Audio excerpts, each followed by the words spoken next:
Alright, here we are. We have just completed a short victory with Nakai the Wanderer, and this is the dilemma that comes up when you complete it. So you can send an army under your control to help take Lustria back from the Skaven, or you can just get some benefits to yourself for 10 turns. How long is this? Let's just get the army.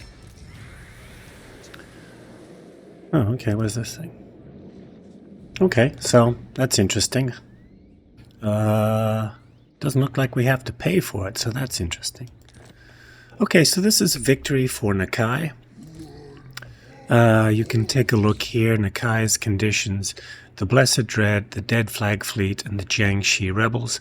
These two were eliminated for me. I think the Blessed Dread took out the Dead Flag Fleet, and the Jiangxi Rebels were taken out by Gelt and Zhao Ming. I took out the Blessed Dread, and then I took 30 territories. I'm actually in Lustria right now.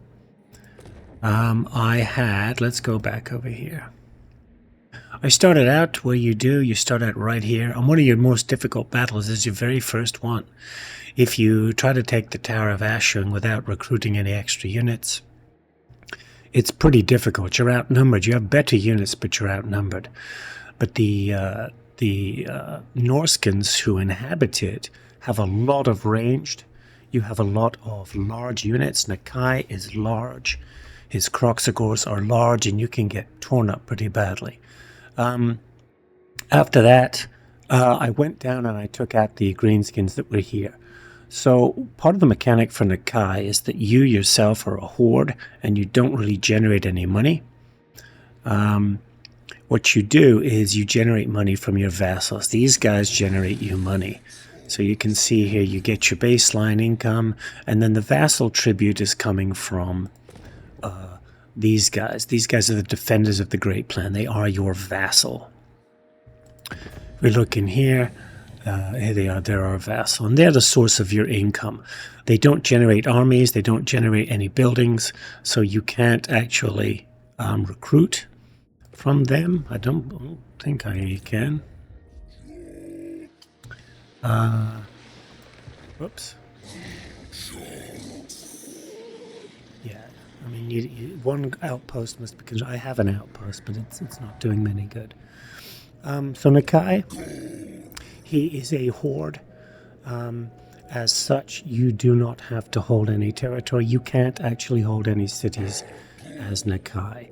And he has an interesting horde structure in that he has all these regular military buildings here. And then he has these horde growth and upkeep buildings down here. You can see that he's got really relatively cheap upkeep. 58 for a Saurus warrior, 100 for a Kroxigor. That comes from a combination of his buildings and just progressing through this mechanic here. So let's just rehash the campaign. Took out those greenskins and then just headed north. Headed north this way and just fought anybody who was an enemy up here.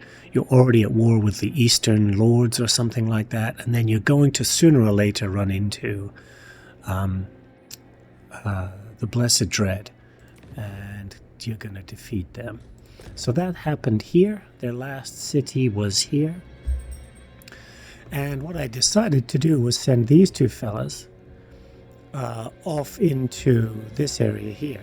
And I decided to send Nakai through this, through this fleet hole down into Lustria.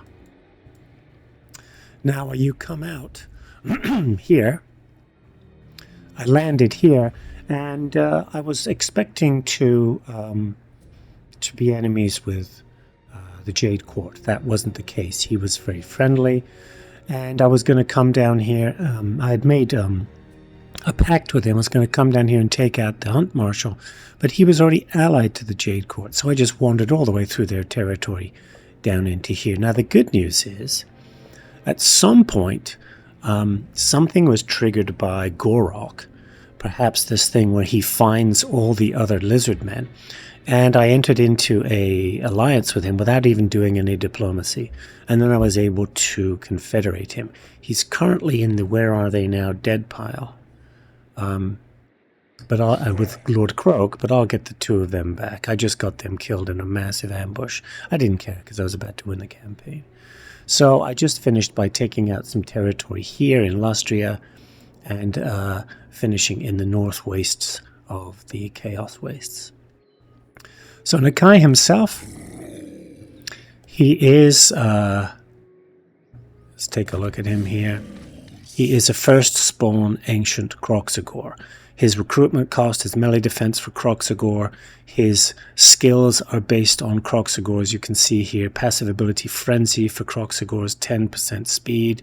Here you have casualty replenishment rate and horde growth, which is good for him. Here we've got Vanguard deployment for the army. Vanguard deployment for Kroxigors is pretty insane because Kroxigors themselves are very fast. Their starting speed, I think, is in the 40s.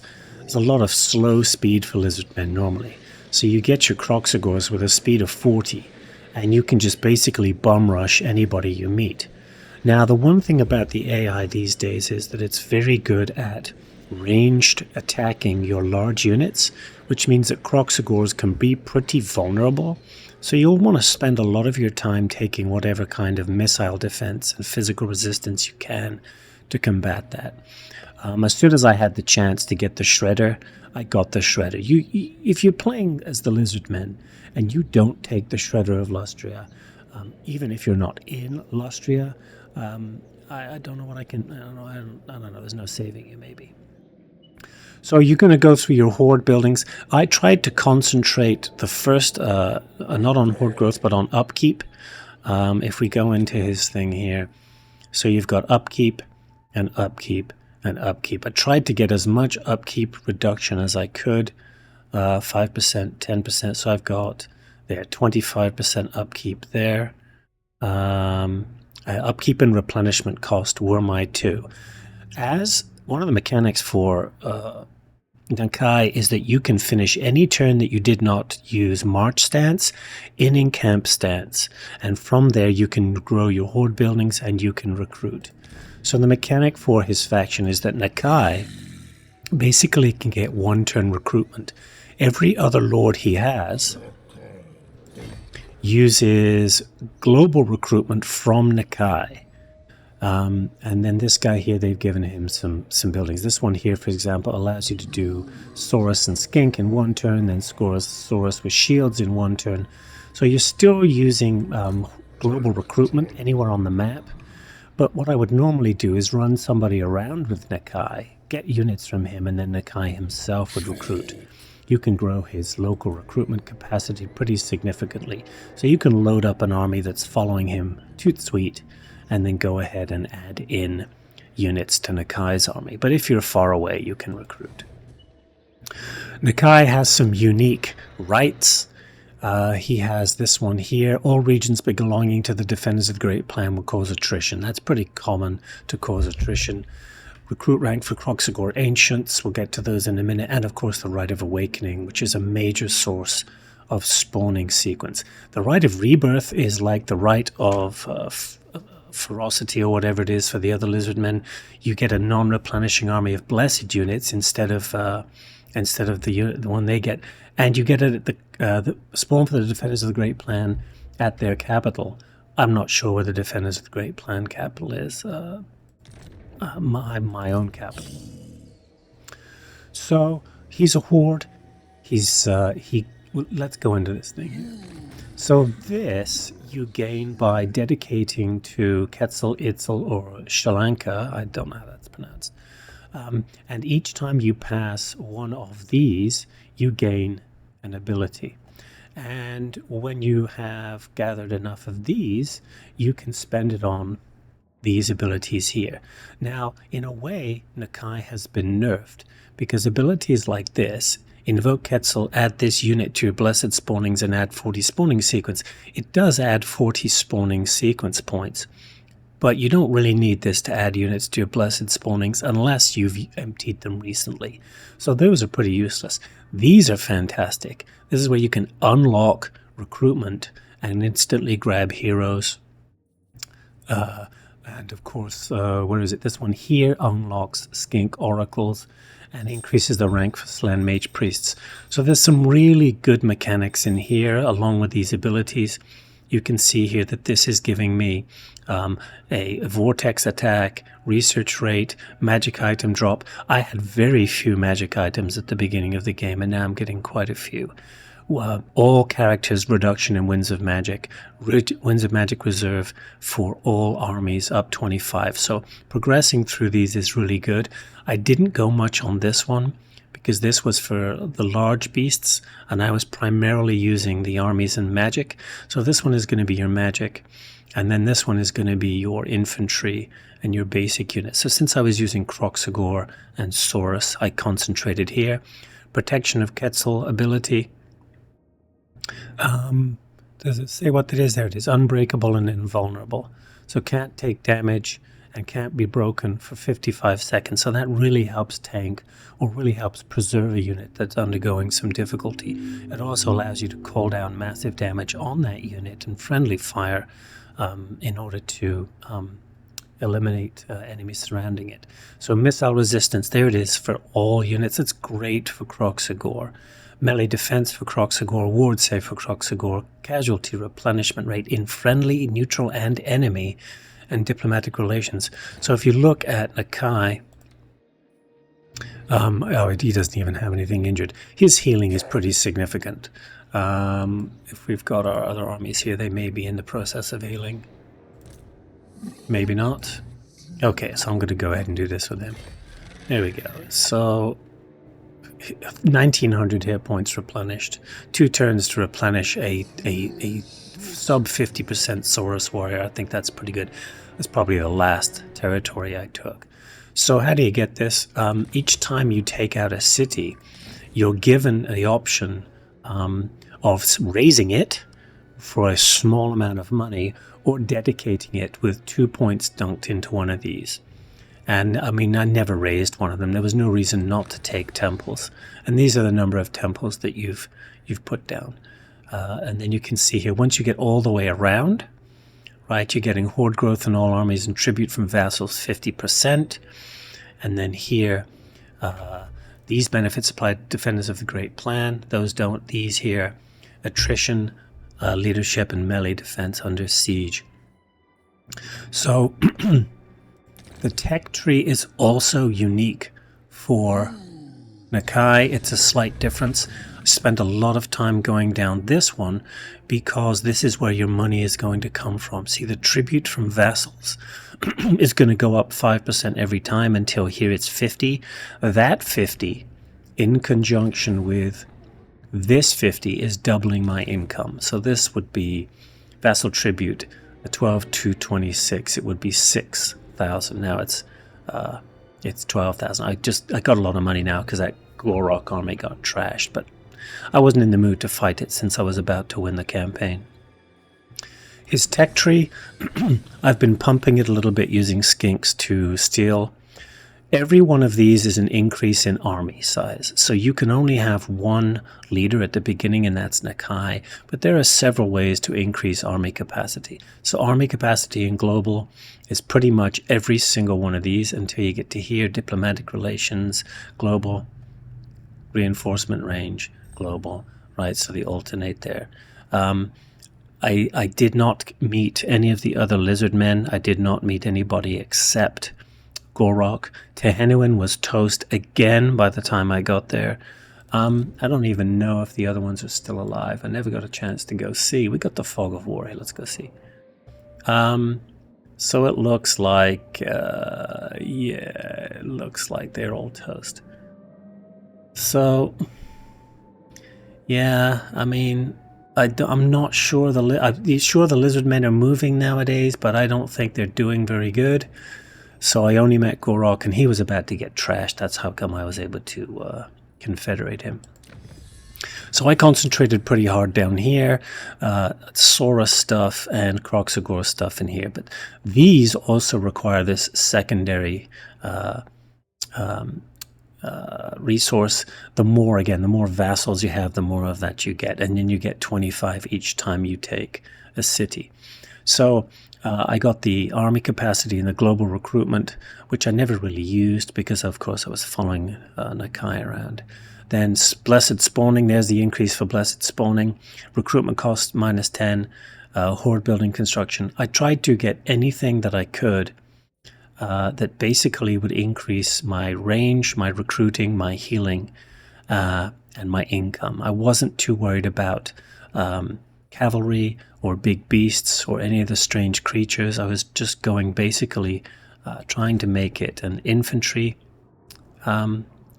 campaign, and it worked out pretty well. I'd say that it was an easy campaign in the most, because the beastmen, the lizardmen, auto-resolve really pretty strongly. If I go down here, where's my battles? I fought 9 out of 39 battles. So only 39 battles to win the campaign.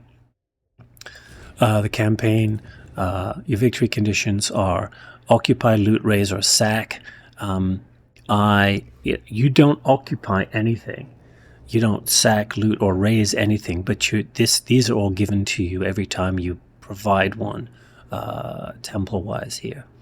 So for the long campaign, we would have to get rid of some other, like the Puppets of Misrule. We're up fighting him now. Pestilences in Lustri, I can see that's pretty reasonable. And then the Poxmakers of Nurgle, I've been at war with them for a while. I think this is a fun campaign.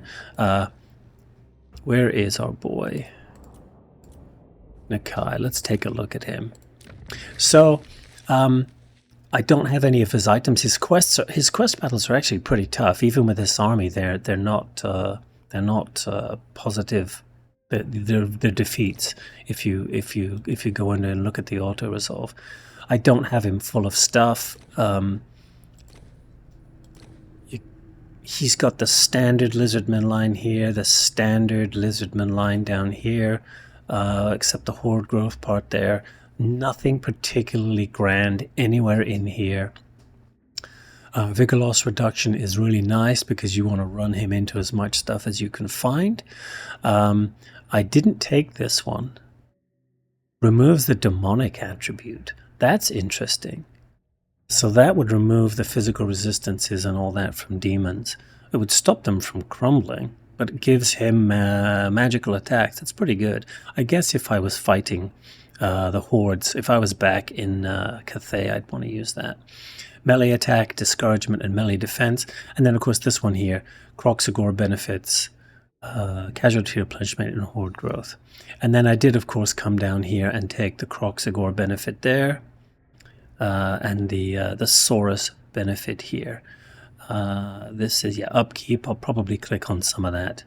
But he's not particularly special other than being a pretty tough hombre. What do we got? Melee attack. See, these aren't that great. Ward save is pretty good. He's a lot of fun to play though, because you're just gonna head off in one direction and kill anything you find. Order Tide really likes him. They're eager to make deals, but you basically have no diplomacy as Nakai. You do not trade. You don't trade. You can't trade territory with anybody, right? Because you don't have any settlements. It's, you have all these missions, but the Defenders of the Great Plan, there's no point in building up any points with them because they have no armies you can control. Maybe. Hang on, do I have... I wonder if I did that spawn an army for them, if I could take control of it. Oh, interesting. But I think he's a lot of fun to play, and you can custom pick whatever you want here to your style of play. I think the tech tree is interesting, and horde play is completely different from your standard battles. So I would give Nakai a good go. If you're interested in him, all the issues that happened with his vassal and his vassalization have been fixed. It's a nice, easy stroll. Look, I just strolled through here, killing everybody, and I kind of really enjoyed it. I didn't fight that many battles, but I did enjoy, when I did fight, just laying into people with Croxagores. They really are quite a bit of fun.